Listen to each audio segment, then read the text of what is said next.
Crew, welcome to another educational session. Let your clients see you be you with Big View. Hey, if you use presentations in your business or you need to speak to sell, then we know that there can be quite a bit of pressure in preparing. You want to knock your presentation out of the park, but you're often competing against phones, laptops, bad ambiance, poor introductions, etc., etc., etc. You want to engage and you want to make sure that the audience remembers the content, but you also want them to remember you, so that they can hire you later. Sounds like a lot, right? Well, have no fear. AI is here. You probably heard that a lot recently, but our guest today will demystify and storify the process for you. So before we get to our guest expert today, in case you forgot, I'm your host for this episode. I'm Robert Kennedy III, RK3. That's me. I'm the president for Kinetic Communications, a training company in Laurel, Maryland, where we work with real estate professionals and small business owners and leaders who want to communicate more confidently, both in person and on video, so that they can improve client connection and increase sales. You can join me in the Story Speaking and Sales community to learn how to speak up and sell more. Head on over to robertkennedy3.me to connect. And now that you know about me, who are you?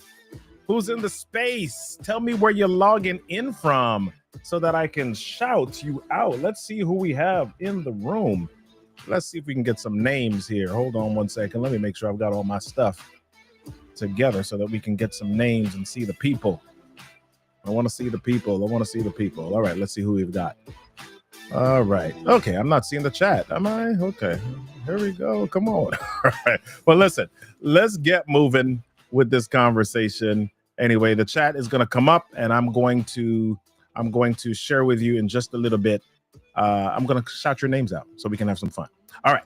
So our guest today is a phenomenal expert. I love his bio. Before we jump in, the session is going to be value packed, and we're going to take some questions a little bit later on. So if you've got a question, make sure you type the letter Q and then your question, so it's easier for us to separate it from the rest of the comments. Okay, go ahead and type Q, then your question, and we'll get to it during the show. We also have a giveaway today, and we're going to talk about that giveaway in just a little bit. But first, let's jump in with our guest expert for the day.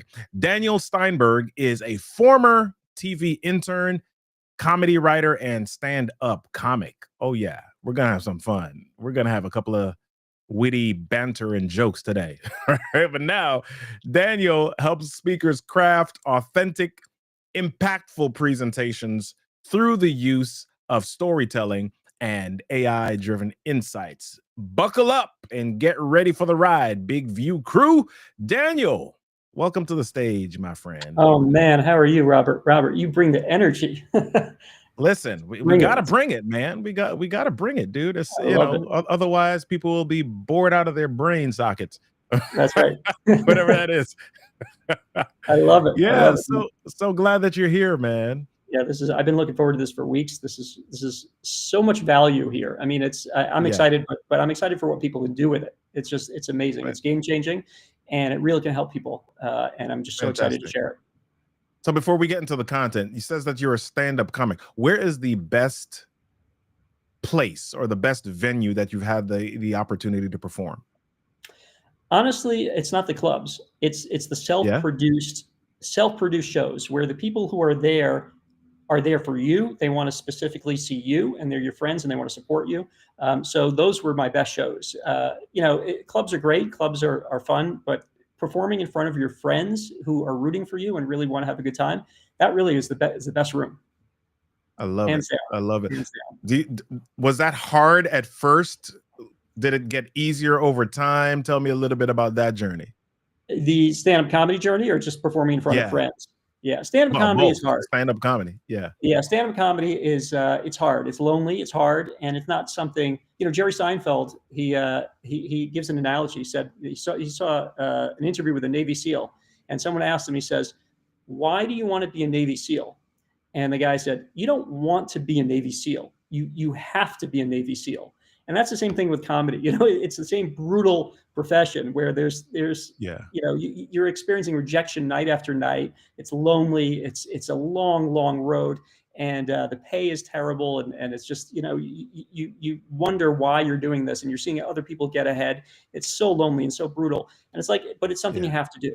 You can't not do it. If you have the bug, you have to do it, and that's some people don't understand that. So yeah, I absolutely love comedy, and for people who are looking to speak and present more effectively, I really believe studying comedians is one of the best ways that you can improve your craft, because not only storytelling, but just weaving the art of telling or the setup and then hitting the punchline, and how you can show or look at different perspectives in a story where everybody might look at it in this average or normal or static way. A comedian has a different angle that they take to that, and that is a really good way, a really good skill set to have if you're looking to present or speak in any way. What are your thoughts about that?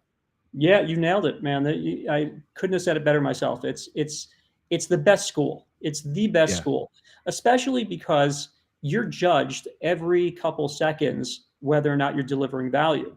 And so you have to be on your game, on your toes, and the audience won't give you any grace. You know, you could be the most famous person in the world, but like it's a level playing field if you're not making them laugh. After a certain point, you're just like, what are you doing up there?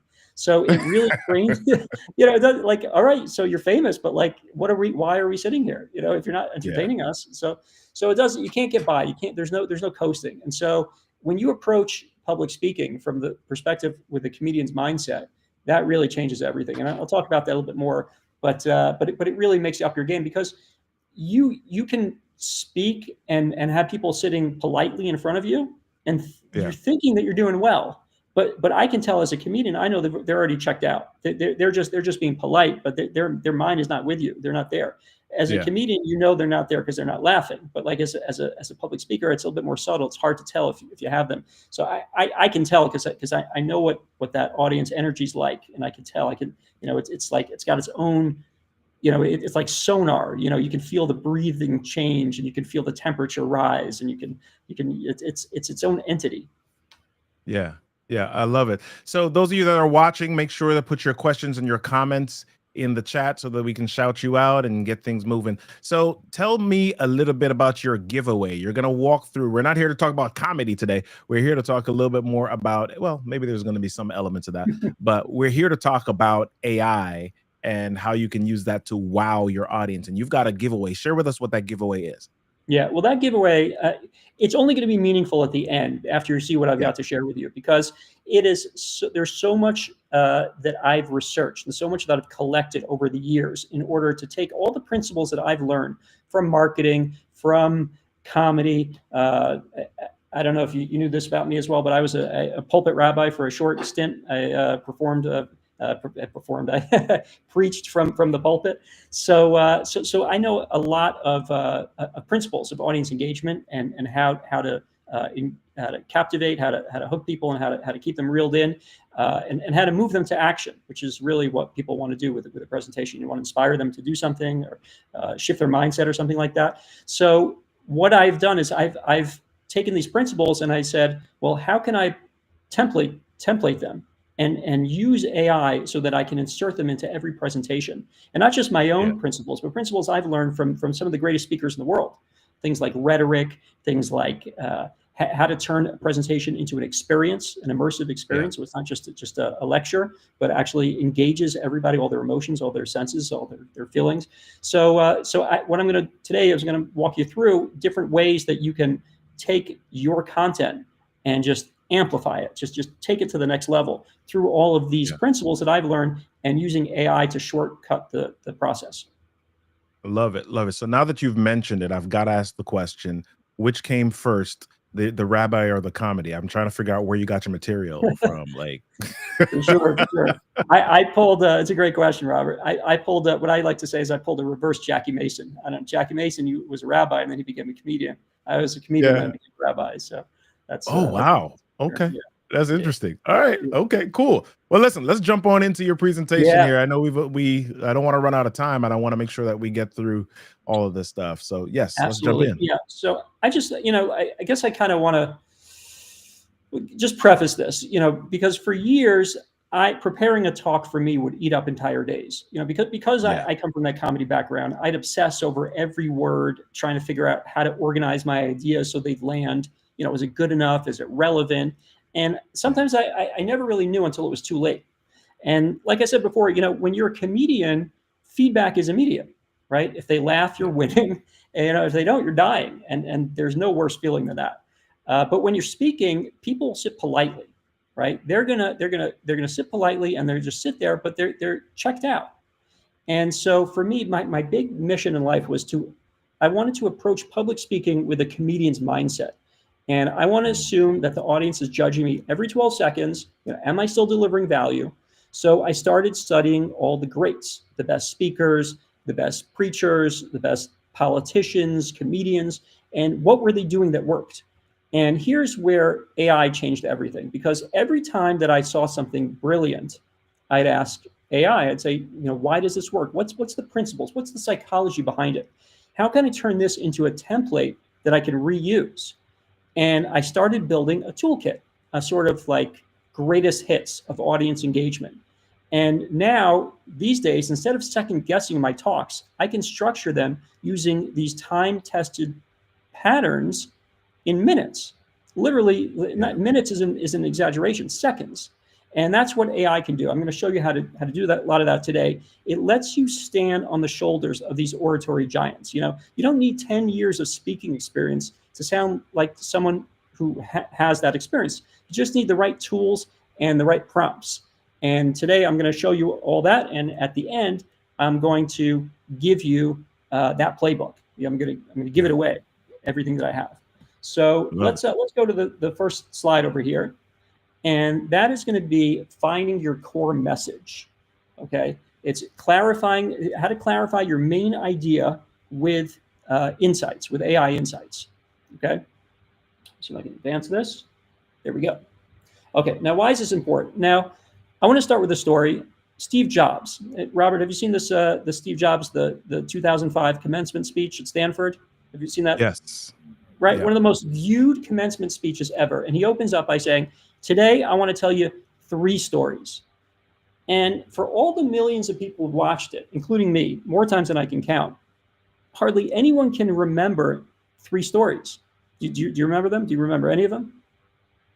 I don't remember the stories. I remember the thing about the dots. Right. Connecting the dots backwards. That's one of them. That's one message. Right. Yes. So that's one. And there were 2 more. And it's a great speech, but our brains don't have the bandwidth for multiple takeaways anymore. We're in that was 20 years ago. We're in the age of distraction. Attention spans have shrunk. Like you said in the beginning, phones are buzzing, notifications are nonstop, and your audience is listening, but only if you make it easy for them. So what you need to do, the way to start with that is by figuring out what you want the audience to walk away with. And this is my number 1 rule of presentations. It's 1 point per talk, just 1. That's it. 1 clear, sticky message. And if you try to make 3 or 5 points, they all get lost in the noise. And I get a lot of pushback on this, and it's usually from speakers, because usually speakers think that 1 point isn't enough. Not the audience. The audience loves clarity. They love, they think that 1 point is enough, but the speakers always think that they need to cram a lot. But 1 point's enough. It's really enough. You want to make another point, make another presentation. You don't really need more than 1 point.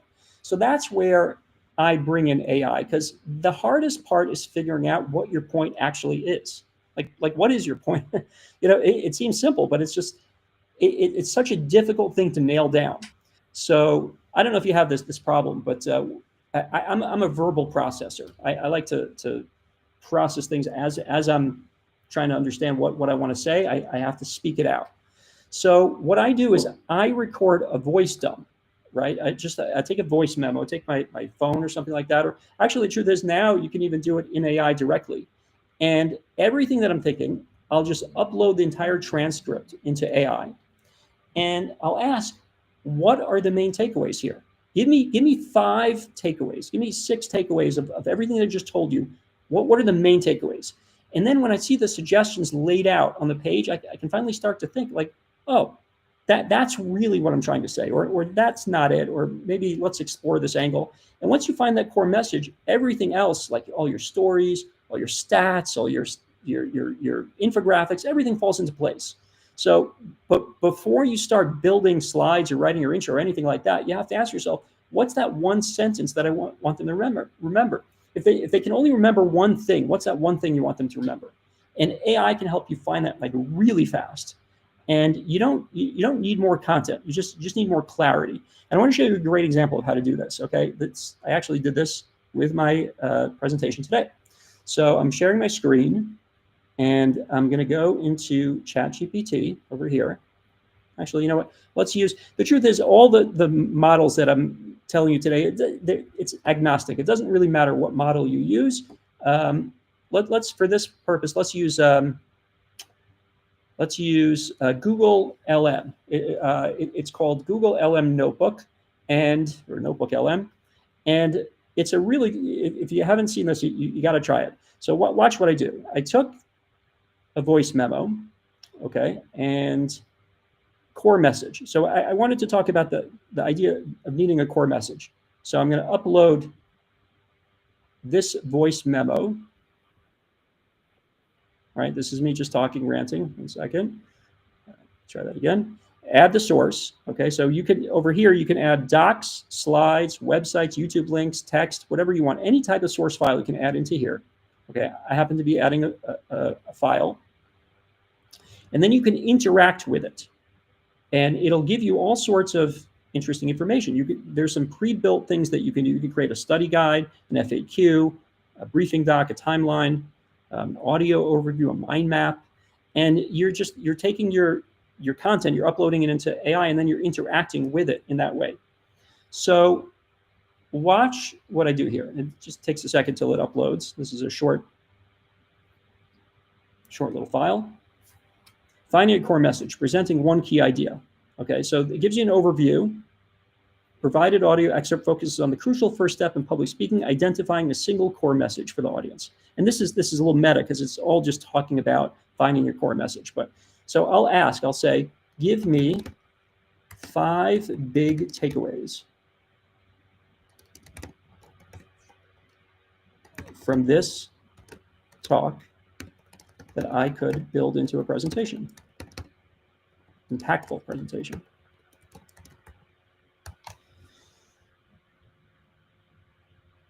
Okay, and here's what we have. Attention is the primary commodity in presentations, more so than time. That was something I mentioned in passing. That's not really the main takeaway. So we'll keep on going down the line. Audiences can realistically only remember one key point from a single presentation. Identifying and committing to that single core message is the most important, often challenging step in preparing a presentation. I think that was really my main point with the information that I uploaded. Utilizing AI tools can be helpful in clarifying core message. Speakers often overestimate the audience's need for multiple points and underestimate the impact of a single well-delivered and unique idea. So I think I would go with this one. I would double down on this one. Identifying and committing to that single core message is the most important, often challenging step in preparing a presentation. So that's it. So I was able to identify my core message very quickly, and I was able to get to that, something that would have taken me a week in previous times. It's amazing how quickly you can just drill down without using that heavy brain power and let AI do the heavy lifting for you. It's an amazing thing. So that's something that you can use to identify your core message very quickly, and which is really the very first step of preparing a presentation. Like I was saying, is you got to have that one. If they can only remember one thing, what do you want them to remember?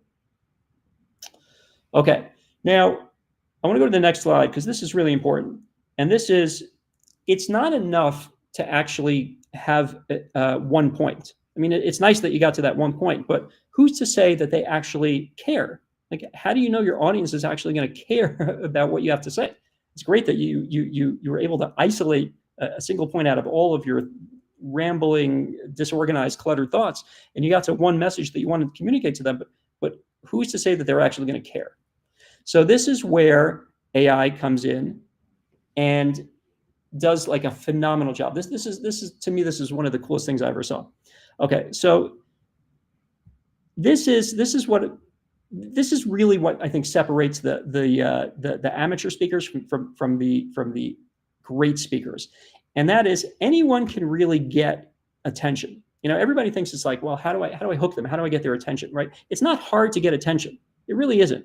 Right? You say something shocking, you crack a good joke if you're a comedian, right? You throw up a big 50% off everything sign at an intersection. You can get people's attention. It's not hard. What really separates good speakers from the amateurs, from the wannabe speakers, is holding attention. How do you hold attention, right? Because like I said, we're living in a distracted era, the most distracted era in history. People aren't trained to listen anymore. They're trained to scroll. They're wired for these dopamine hits every few seconds. So if your talk is 10, 15, 20 minutes long, you better believe the audience is asking, why should I keep on listening? Like, what's in it for me? Why do I need to listen to this? Right? This is the part that most speakers skip. They jump straight into their message way too fast before the audience is even invested. And, like as an analogy, I like to say, that's like, it's like trying to reel in a fish before you hooked it. You might get a nibble. They might get like excited for a moment, but you lose them before you ever land the message. So the question is, how do you get people invested? And that is, I've identified, it's a two-step process, really. The first step is, yes, you have to choose a topic that hits their core needs and desires, right? Things that really people care about. And the next thing is you have to show them what's at stake, right? What do they stand to lose if they miss your talk, if they tune out, what's the risk? What's the negative consequence of not hearing that information? And this is the tool that I've been able to incorporate into AI. And it's a tool that helps you uncover these high stakes. And it's called the 5 Whys. I don't know if have you ever heard of the 5 Whys, Robert? Ever hear that? It's from Toyota. It's an exercise borrowed from Toyota. They have a problem-solving method to get to the core problem. And what they do is they ask 5 times. They ask 5 whys until they get to the real underlying problem. So they start like this. What's the negative consequence, right, of my audience not knowing this information? Why is that important? Why should they listen? What do they stand to lose if they don't hear it? And then you have to ask, well, why is that a problem? And then you keep on asking, why is that a problem? Well, why is that a problem? Well, why is that a problem? And you repeat that 4 more times. By the 5th why, you get the most visceral, emotional, high-stakes core message, the thing that actually matters to your audience. And I want to show you an example, because this is just great.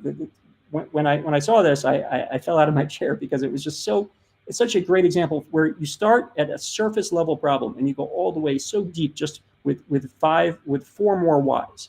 Okay, so I had a presentation that I was giving, and the theme that I was tasked to give, it was change the way you see yourself to change the way that others see you. And that was the theme. Change the way. If you change the way that you perceive yourself, if you have low self-esteem, people are going to see you as a schlepper, as they say in Yiddish. They're going to see you as like a nobody. But if you perceive yourself as being someone of substance, of significance, people are really going to tune in and lean into you. So that was the theme, and I started to think, well, what's the consequences? What do they stand to lose if they don't have this information that I'm about to deliver to them? So the first level consequence was, well, if you don't change the way that you see yourself, you're going to always be looking outside yourself for approval or acceptance, right? You're always going to be looking to other people for your self-image. Now, I asked myself, well, why is that a problem? And that's a problem because you can't control what other people's opinion is of you, right? So, okay, we're getting a little deeper, but why is that a problem? Well, now because you're locked into a losing battle to gain approval and acceptance, which you can never get because you can't control other people. Well, why is that a problem? Now we're up to number 4. And that's a problem because now you're going to spend your whole life trying to get something you can never have. Well, why is that a problem? Now listen to this. This is what AI spit back. You may die never really knowing your true self or allowing the people who would like to know the real you discover you. Bam. I mean, that's pretty deep. right? That's a pretty big consequence of not knowing, of not knowing who you are, right? That's a message that people are going to sit up for. That's not just interesting. That's urgent. So I want to show you how to use AI to do this, and it's a very, very simple prompt. And I'm going to share my screen, and this is the prompt. It's a very simple thing, and you can do this with every presentation. Okay, so you go into ChatGPT, and you say, please provide an example of how the 5 whys exercise can be used to reveal the importance and urgency of insert your topic here. So let's say, give me a topic, Robert. Got a topic for me? Okay, can't hear you. Let's say financial planning. Oh, I was on mute. Sorry about that. Yeah, I didn't hear you. Okay. Yeah, didn't hear you. So give me a topic. Let's make it simple. Riding a bicycle. Riding a bicycle. Okay, and the core needs of your audience. Give me a core audience that you would talk about riding a bicycle. Elementary school teachers.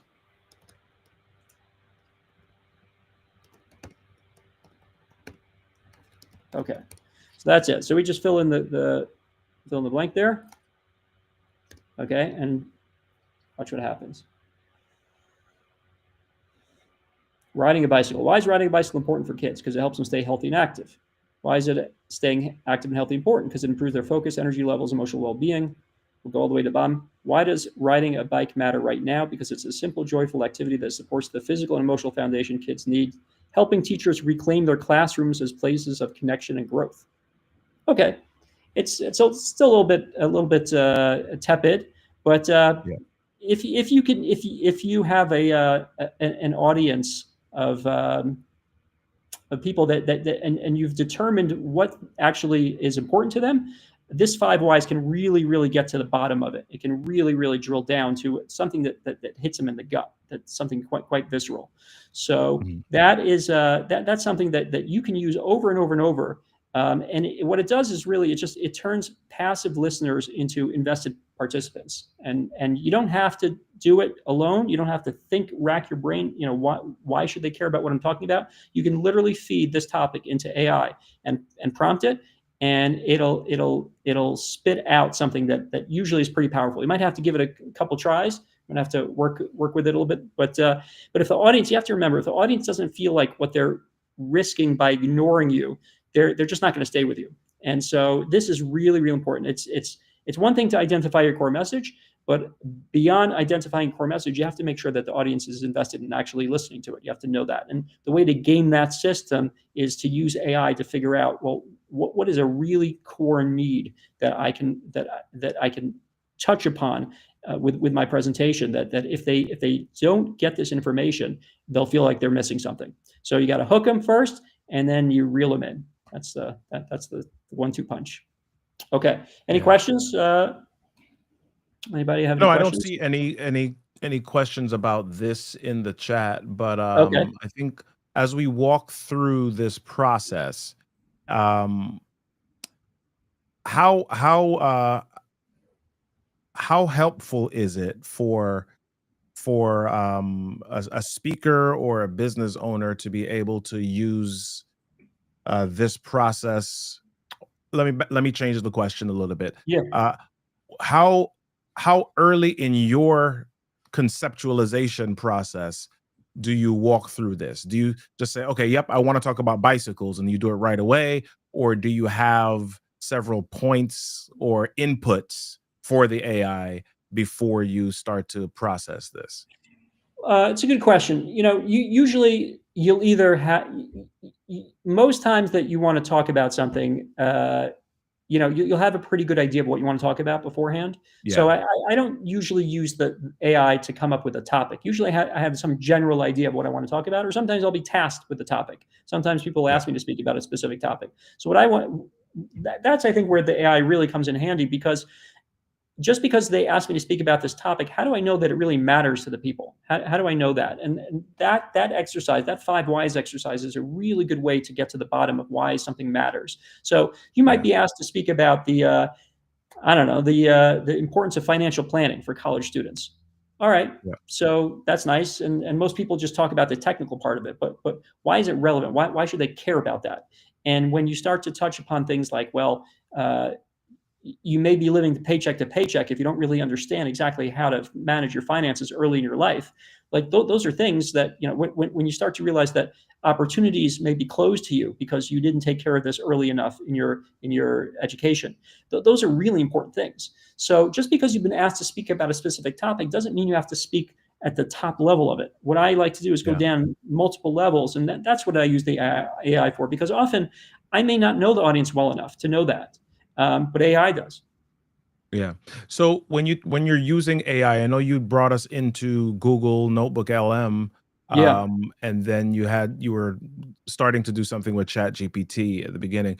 Do you use different AIs for different purposes? Because I mean, some of them respond a little bit differently. Of course, you've got Chat GPT, you've got Claude, and maybe those are similar in some of the responses. But then you've got something like Perplexity.ai, which is a little bit different and offers resources that the others don't. And so, how do you determine what AI to use for what in order to build out your content?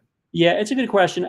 It's kind of agnostic for this type of stuff. Almost any AI will be good. I found that the Google LM the Notebook LM is I don't know, it's limited. It doesn't seem to have the same power as ChatGPT. It could be maybe I'm not prompting it right, but it seems limited. At a certain point, it seems to regurgitate and repeat itself, whereas ChatGPT is a little bit more creative.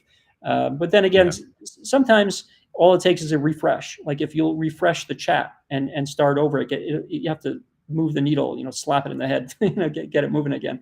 Sometimes it just takes that. But it almost doesn't really matter. I think it's really you're mining for good content and how to take that content and notch it up a couple levels. And I think most AIs today are capable of doing that. And but I will show you. Yeah, go ahead. No, finish up.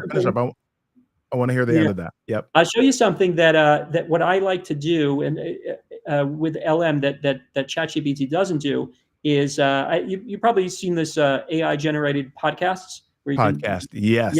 It's phenomenal. I love it. Yeah. So that's really funny. That the first time I heard that, I almost I keep on repeating this, falling out of my chair, but just the perfect analogy, because it's so mind blowing. Where you take some content, you upload it, whether it's a document or whether it's a video or something, and then you have these two robot characters. They sound like human beings, but they're sound just pretty good though. Yeah, they sound great, and they're interacting with your content as if they know you, as if they know the content, and so I like to use that. I'll show you how I use that actually a little bit later to give some perspective to my presentation. But that's a tool that is exclusive to.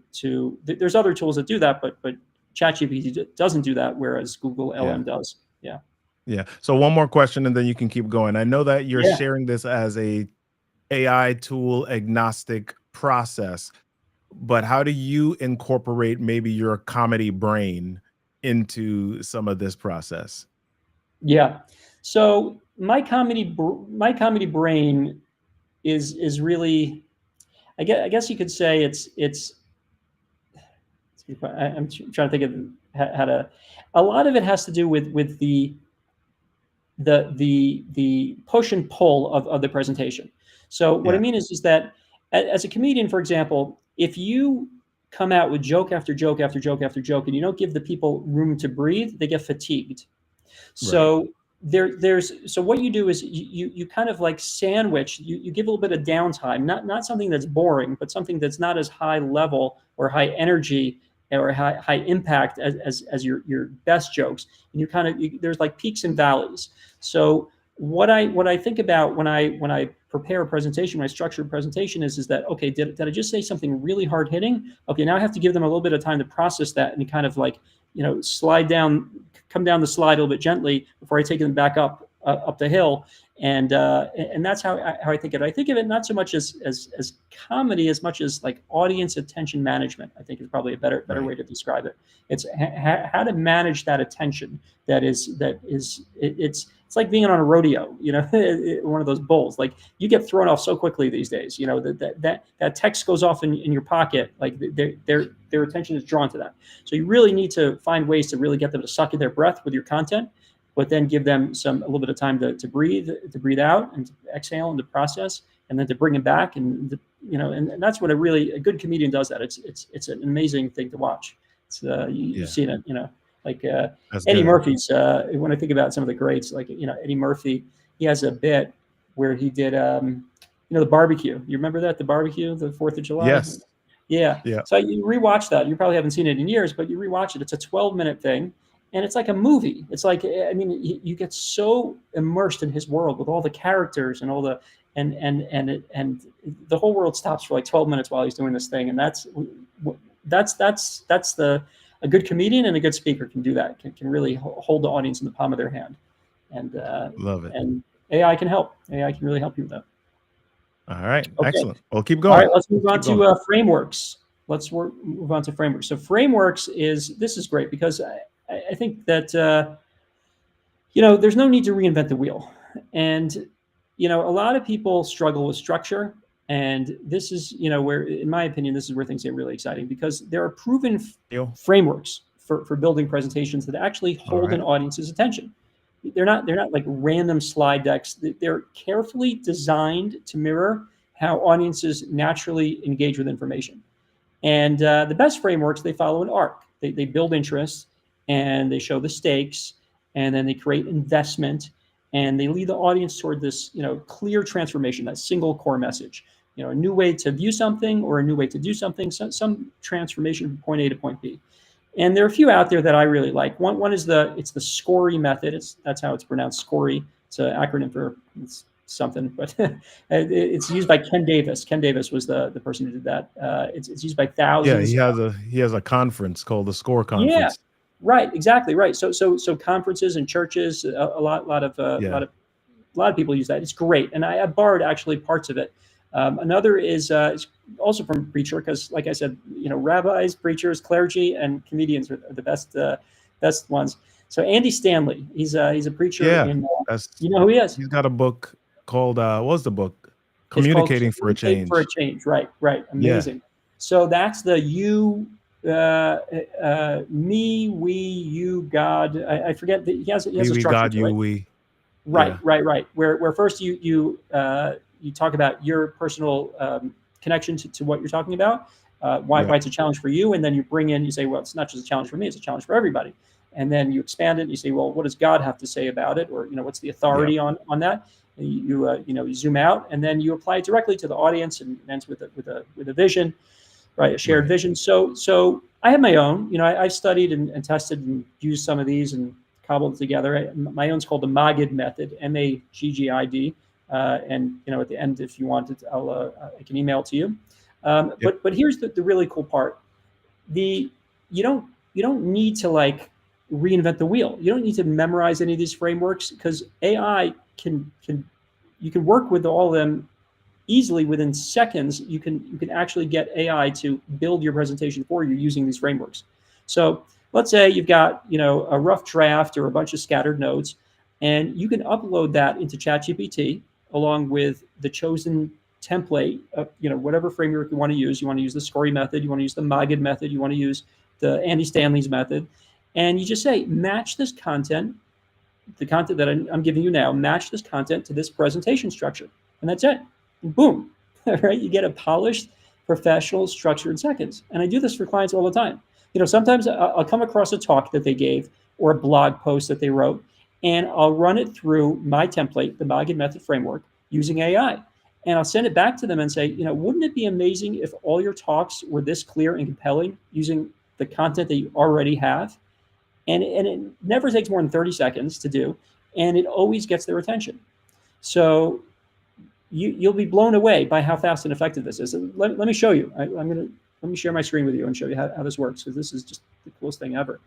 So you take ChatGPT, and I'm going to say, I have some content that I'd like to give you and a framework for you. You don't have to spell it right.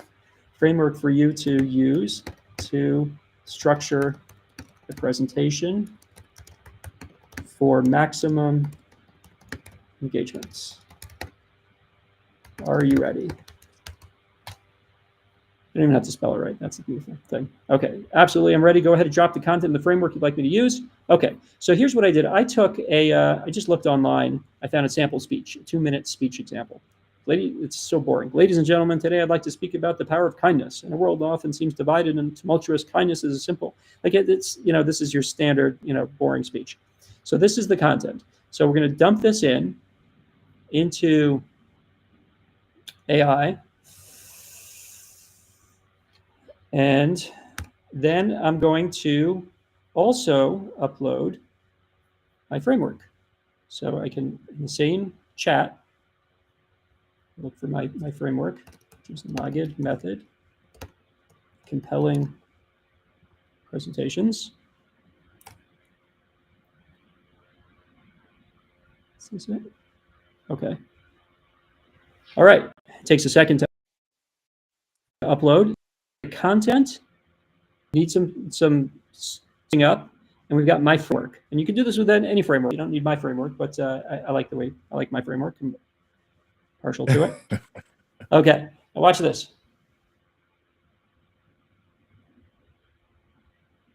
So it hits the 5 steps of my framework, which are connection, investment, transformation, vision, and a call to action at the end. So let me admit something. I used to think kindness was just about being nice, holding doors, saying please and thank you, the basics. But the truth is, I underestimated its power. Maybe you felt the same way. We're all moving so fast, juggling so much that we forget how powerful the smallest gestures can be. Okay, again, it takes a little bit of finesse to really bring it out. But these are the 5 steps. And so the boring kind of tepid content that really wasn't impactful very much at all now has its own structure where you can start to add things, which I'll show you momentarily, how we can actually elevate these steps with stories, with rhetoric, with all sorts of interesting bonuses to make it really come to life and turn it into an experience. So this is the first step. So again, we have the core message. We identified the core message that you want to communicate. The second step was to make sure that it's relevant and resonant, and it's something that the audience is actually going to be invested in. And then tie it to a framework. Take that content, take your rough content, your rough draft, and just put it in AI with a framework. Attach it to a framework, and AI will give it a skeleton to hang it on. And that is that's something that even in this kind of simple state over here, you can make a video. You can make a 1-minute video using this framework, and it would give you that ability to communicate this message in a much more engaging way. So what I do, again, I'll find people online that have done a webinar or a podcast or something, and I'll take the content, I'll make a transcript of it, and I'll drop it in here, and I'll put my framework or some other framework in there and have it spit it out like this, and then I'll send it to them, and I'll say, hey, we can make a presentation. If you've ever thought about presenting live from a stage, or if you've ever thought about making a video from that content, look how we can do it. So that's something that gets people really excited, in my experience. So yeah, it's phenomenal. I love what you can do with AI, and I've added several frameworks to mine. And one of the things that I do, especially I have a show on Monday mornings, a more motivational show that I do, is as I'm sharing an idea, I believe that people remember things in short snippets or sound bites.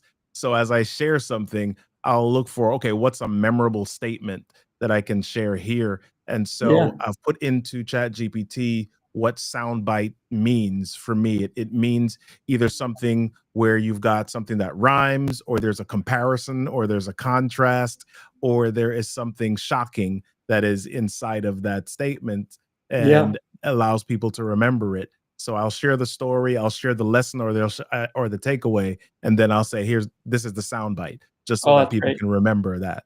That's So great. I I love that. create a lot of that inside of AI before delivering it. Of course, I tweak it and make it mine. And if I have the soundbite beforehand, I'll share it and then get Chat GPT to add whatever to it. But there's so Awesome. much that it allows your brain to think about as you're doing this Yeah, process. yeah, and you don't even have to think. I mean, it thinks for you. You know, that's Yeah. you can think about the stuff you like to think about without. Yep. I'm gonna skip the next slide because I want to Yep. talk exactly to this, and you might find value in this. You might be able to use it for your Monday podcast. So I'm gonna Yep. skip the next slide, which is memorization, which we could talk about. But I've created ways for AI to help you remember your speech without actually having to memorize it, which is really cool. Yeah. That'll be in the playbook at the end. So if anyone's listening or at the end, we'll be giving away the playbook with all those prompts, whether we went through them on the webinar or not. They'll be in there. So, but I want to go to the next one though, which is amplify your impact. And I think that this is what you were just speaking about, Robert. And I think this can really, really be helpful for you. So, the rhetoric is something that's timeless, right? Back in the day, great speakers studied rhetoric the way that athletes study sports plays, right? It was taught in schools. It was it was foundational.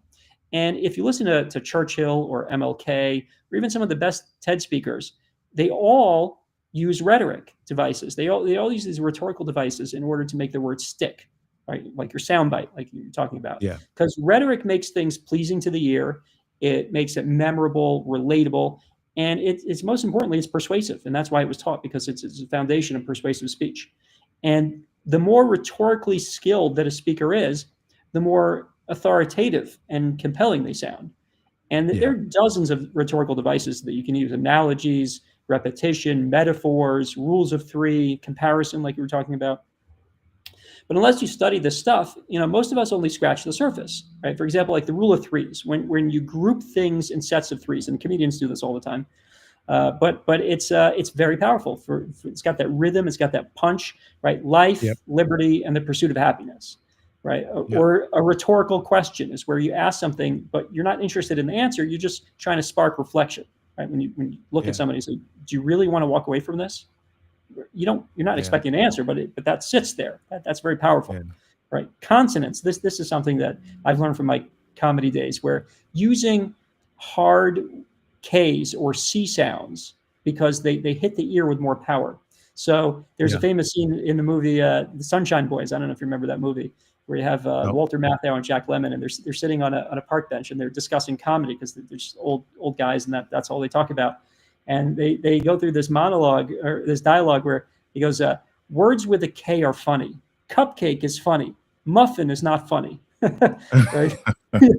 Cadillac is funny. Ford is not funny. Right? Buick. These are hard K sounds. So that's called consonants. We use it not even understanding what it's actually called, but we know that it works.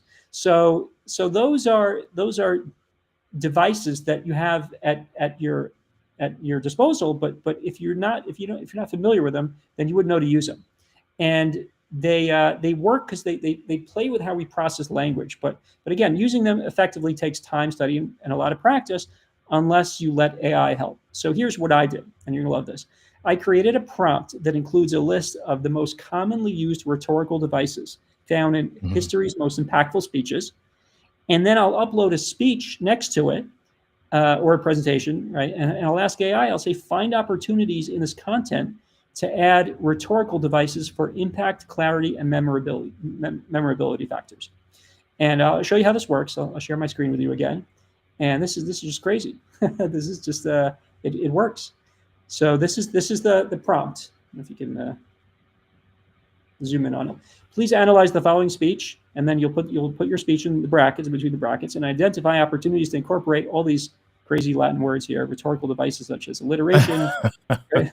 I just use like 10 of them. There's like 50 of them, but hyperbole, metaphor, climax, right? And suggest specific places where these devices could enhance the speech's impact and effectiveness, right? Because you don't want to use it all the time. Again, that's that push and pull. You can't overwhelm your audience with rhetorical devices every couple of sentences. But if you sprinkle frugally throughout your speech, you'll be amazed at how powerful it is. So watch what we do. So I'll just drop this into ChatGPT. And let's do in your chat. Okay, so I'm going to use that prompt, and we'll use that sample speech again about kindness. We'll put that in there, and we'll just put that in between the brackets. And let it go to work. Let's see. All right, let's see what it gives us. Seconds, right? And it gives you a little compliment too, right? Great speech, it's heartfelt, relatable, already has a solid structure. Right, let's take it to the next level with some well-placed rhetorical devices. And so it shows you, right? Kindness can be as simple as a smile. Kindness can be as simple as a compliment. Kindness can be as simple as offering help. You hear that rhythm? Kindness is a spark that lights a smile, the smile that lights a moment, the moment that lights a life, right? It's called, I don't know what, it's metaphor plus climax, right? But it builds on the last word of each phrase. I'm not even going to attempt to pronounce this. Kindness creates connection. Connection fosters empathy. Empathy inspires action. We don't practice kindness because the world is kind. The world becomes kind because we practice kindness. Right? Don't ask what you can do for your country. Don't ask what your country can do for you. Ask what you can do for your country. Right? Inverted parallelism. So these are your sound bites. These will take your content and spruce it up, and then you can decide exactly where you want to add it. And it tells you, it gives you the original and why it works, and it's just amazing. I mean, you can sound so smart without actually being smart. I love it. It's really funny, right? Okay, so let's see where we are. So that's the rhetorical devices. We have storytelling. Let me see. I know we have only about 8 more minutes. Any questions while we're at it? No, the questions that were asked are going to be answered by your giveaway. People were asking about the prompts, sharing specific prompts again. So yeah, all the prompts and the ones that I'm skipping over, we will all have. There's I'm going to skip over the storytelling one because we don't have that much more time. But there's a storytelling prompt where a lot of stories they end up with. If you're not a skilled storyteller, you start telling a story, you see people tuning out, and usually they fizzle out and they end with the same phrase. You know what that phrase is? I guess you had to be there. Yeah. Okay. I got you. Yeah. I mean, you try telling a story and people kind of just roll their eyes. They're like, "Where is this going? Like, what was the point of him telling me that?" And they usually end. I guess it just had to be there, and we weren't there, and so obviously we weren't there. And what was the point of wasting our time with that poorly told story? So So I have a prompt, and I'll share the slide with you just to show you. But we're going to use we're going to use the best storytelling techniques. Again, if you're finding a theme for me, it's basically building standing on the shoulders of giants.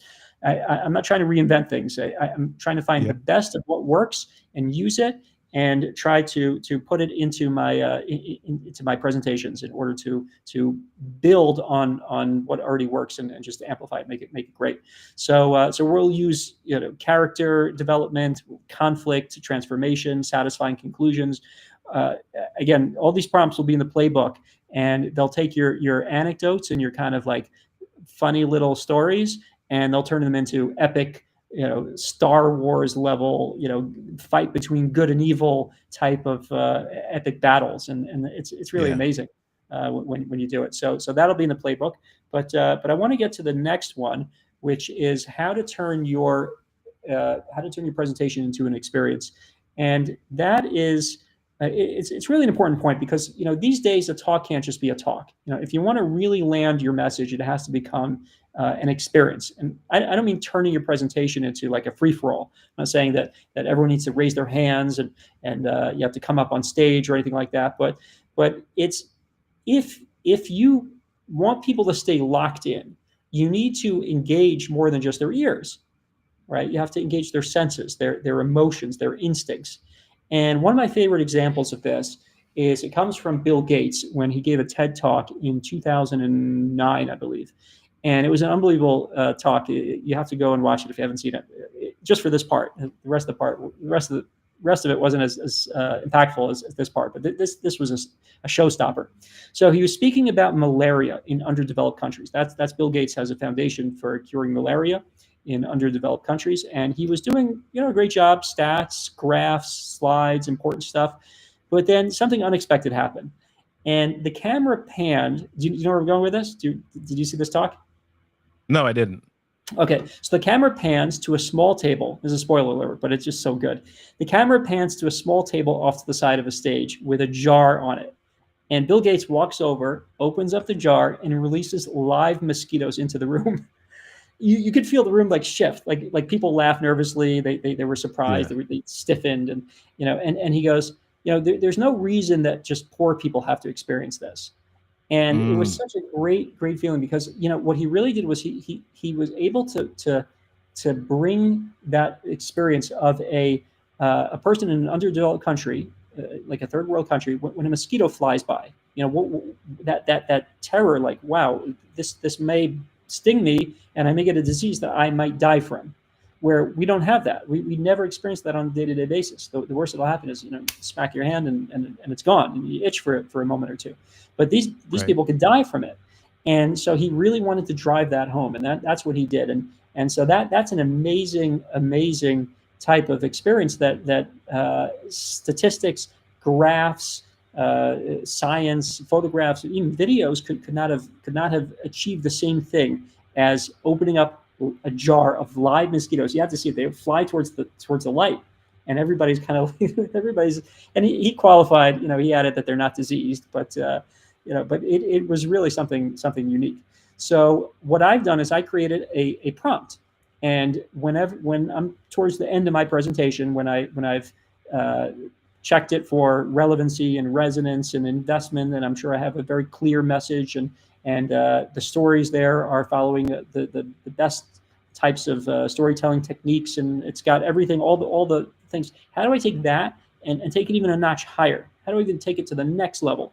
And so what I do is I ask AI to get creative and suggest immersive elements that I can add to the talk that'll make it much more emotionally resonant for the audience.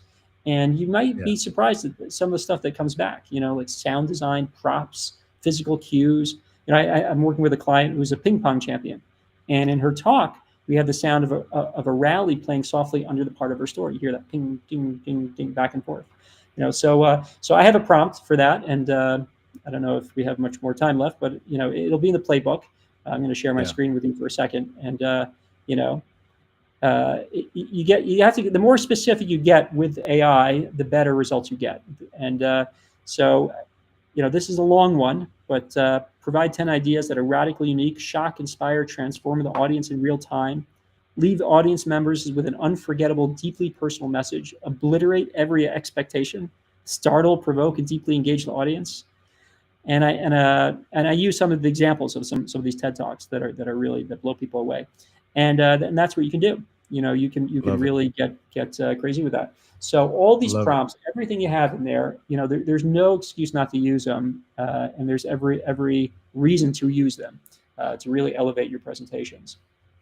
I know we only have like let's a minute talk about the giveaway really quickly. Bruno's going to put the information in the chat for how people can access that, but tell us a little bit about that giveaway, and then we'll land the plane here. So I'm giving away my entire AI enhanced prompt catalog, completely free. Inside you get all the AI prompts that we talked about, and then some.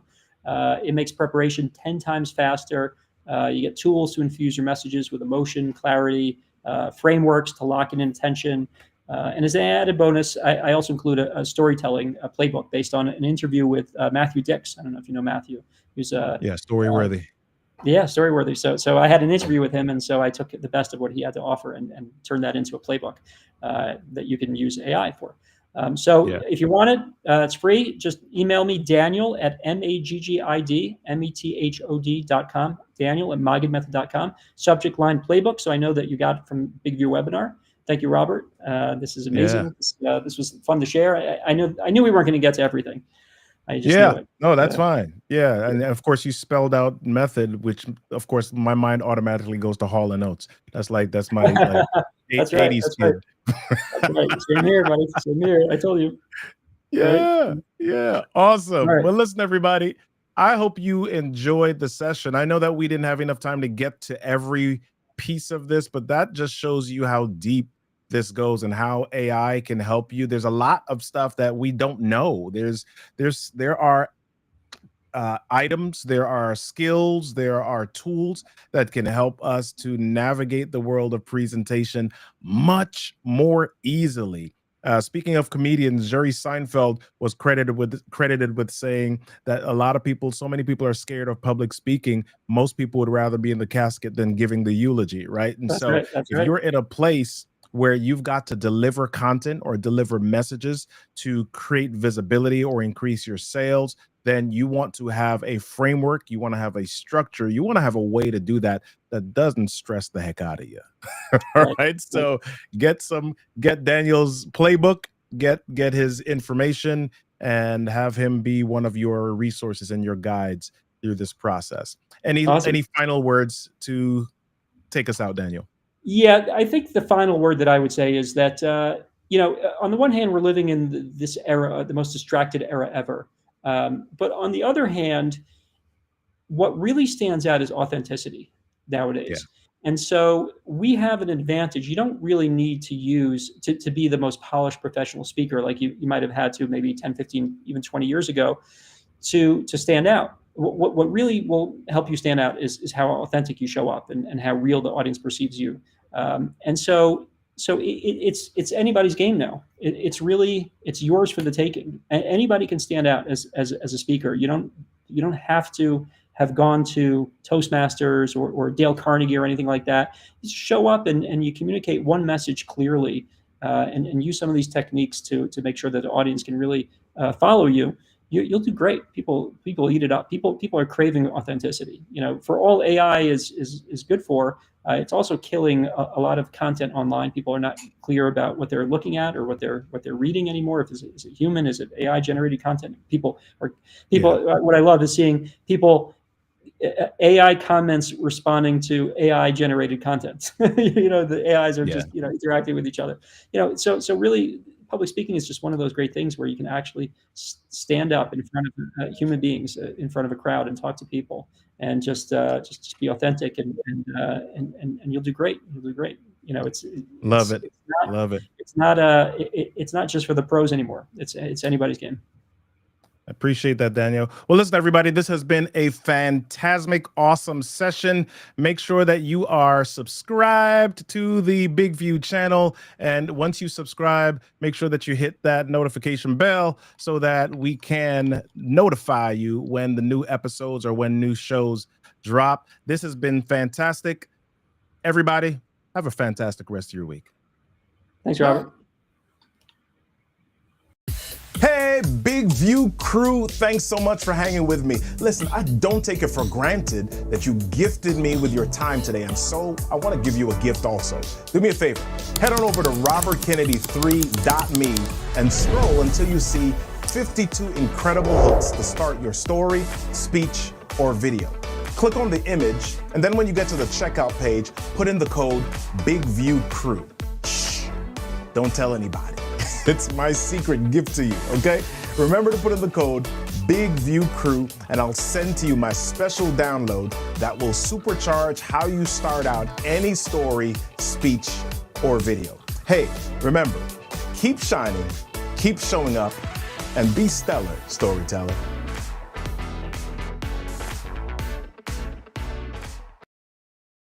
With the Big View teleprompter, create videos you're proud of. Easily trim your video by selecting the words where you want to start and end. Color your presentation with automatic subtitles and highlighting keywords.